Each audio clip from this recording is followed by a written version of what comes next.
बच्चों, इस वीडियो में मैं आपको दो कलाकार कहानी का 5वां भाग पढ़ाऊंगी। देखिए पेज नंबर 68। उस भीड़ भाड़ में अचानक उसकी भेंट अरुणा से हो गई। रूनी कहकर चित्रा भीड़ की उपस्थिति को भूलकर अरुणा के गले से लिपट गई। भीड़ भाड़, किस भीड़ भाड़ की बात हो रही है? जब चित्रा 3 साल बाद विदेश से काफ़ी प्रसिद्धि हासिल करके एक महान चित्रकार बनकर भारत लौटी, तो दिल्ली में उसके चित्रों की एक प्रदर्शनी लगाई गई। उसी प्रदर्शनी के भीड़ भाड़ की बात हो रही है। वहाँ पर चित्रा मुख्य अतिथि थी। उसी को प्रदर्शनी का उद्घाटन करना था, लेकिन वो भूल जाती है इस बात को जब वो अरुणा को देखती है, और भूल जाती है कि वह मुख्य अतिथि है। वह अरुणा को देखकर रूनी कहकर उसे पुकारती है और उसके गले से लिपट जाती है। तुझे कब से चित्र देखने का शौक़ हो गया रूनी? चित्रों को नहीं, चित्रा को देखने आई थी। तू तो एकदम भूल ही गई। अरे ये बच्चे किसके हैं?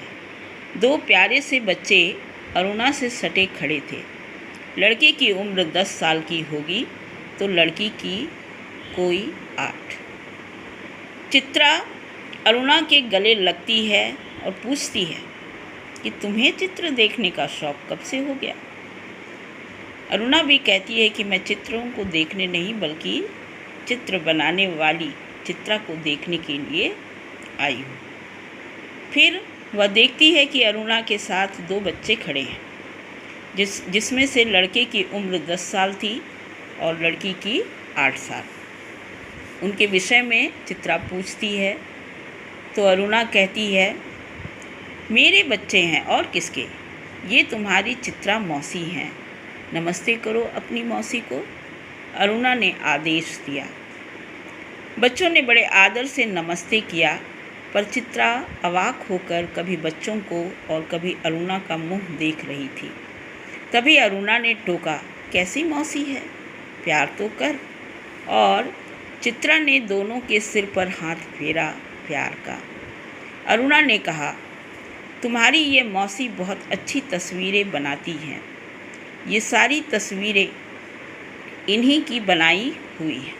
तो इस तरह से बच्चों का परिचय अरुणा चित्रा से कराती है।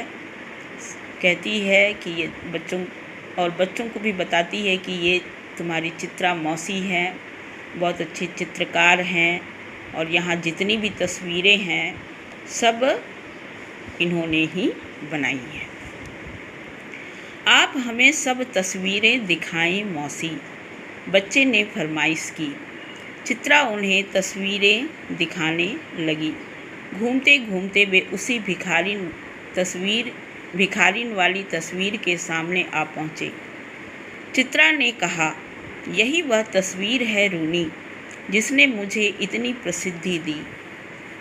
तब वह अपने चित्रों की प्रदर्शनी में उनको घुमा रही है, और घूमते घूमते जब वे लोग भिखारिन वाली तस्वीर के पास पहुंचते हैं तो वह अरुणा को बताती है कि यही वह तस्वीर है जिसका शीर्षक उसने रखा था अनाथ। और उसी मरी हुई भिखारिन और उससे लिपट कर उसके रोते हुए 2 बच्चों की जो तस्वीर थी, उसी तस्वीर को उसने बनाया था। और वह बताती है कि यही वह तस्वीर है जिसके बदौलत उसे इतनी प्रसिद्धि मिली है। ये बच्चे रो क्यों रहे हैं मौसी? तस्वीर को ध्यान से देखकर बालिका ने पूछा। इनकी माँ मर गई है, देखती नहीं, मरी पड़ी है, इतना भी नहीं समझती? बालक ने मौका पाते ही अपने बड़प्पन और ज्ञान की छाप लगाई।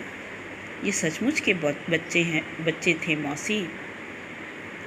बालिका का स्वर करुण से करुणतर होता जा रहा था, और सचमुच के बच्चे को देखकर ही तो बनाई थी यह तस्वीर। मौसी, हमें ऐसी तस्वीर नहीं, अच्छी अच्छी तस्वीरें दिखाओ, राजा रानी की, परियों की।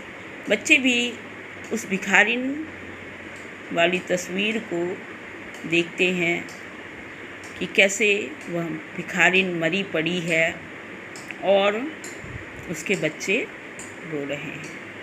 बालिका पूछती है, क्या ये सचमुच के बच्चे हैं? लड़का कहता है कि हाँ, देख नहीं रही हो, ये सचमुच के बच्चे हैं, इनकी माँ मर गई है और इसीलिए बच्चे रो रहे हैं।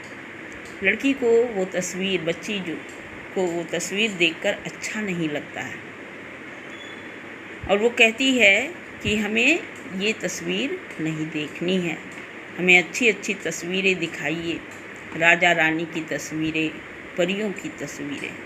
क्योंकि हो सकता है कि बच्चे बहुत छोटे तो नहीं थे, 3 साल पहले लड़की की उम्र 5 साल रही होगी और लड़के की उम्र 7 साल रही होगी। तो घटना भी बहुत पुरानी नहीं है, 3 साल पुरानी है। तो हो सकता है कहीं उस तस्वीर को देखकर बच्चों को अपनी मरी हुई माँ की याद आ गई हो। आगे, उस तस्वीर को और अधिक देर तक देखना बच्चों के लिए असह्य हो उठा था। तभी अरुणा के पति